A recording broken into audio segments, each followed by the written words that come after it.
Now, you might remember, I want to say a month ago, I read Tunnel of Bones, which was the second in the Cassidy Blake trilogy from V.E. Schwab, then Victoria Schwab. And it had been a long time since I read the first one, so I decided not to let that happen this time. And I read Bridge of Souls much sooner than I didn't leave much of a gap. This was probably, being the finale of the trilogy, the weaker of the three in many aspects, but the villain at the centre of it, the emissary, I was going to say he, it's more of an it. It could have been so much more. So this time, Cassidy's parents and their ghost hunting documentary take them to New Orleans. And they are in the French Quarter, so there is a lot of history of death, a lot of history of murder, a lot of blood in the ground, and something that haunted Cassidy at the end of the last book is still following her. And it appears as like a skeleton man in a suit, but when he removes the mask, there's nothing there, just a black void. Jacob is getting stronger.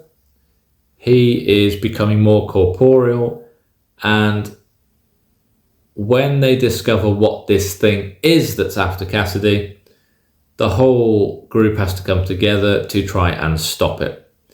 I'm not going to go too much into the rest of the story because it is only 200 and something pages. Or is it 300 pages, this one? It's the longest one of the three. I think it might be just over 300 pages. But the ending was sweet. The ending tied up things nicely. It didn't go the way I thought it was going to go, which is good. But it kind of made it feel like there weren't particularly high stakes. And the mystery around a secret society in particular was a nice touch. I like that. But yeah, I think the villain was underutilized. You only see him 2 or 3 times, one of which is in the finale. And I think given the menace and the level of seriousness that they took this, could have been used a bit more.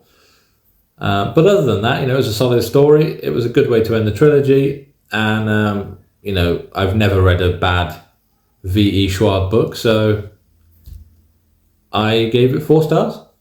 And I recommend you check out the trilogy yourself. It's really well done. Really good YA. Well-written YA.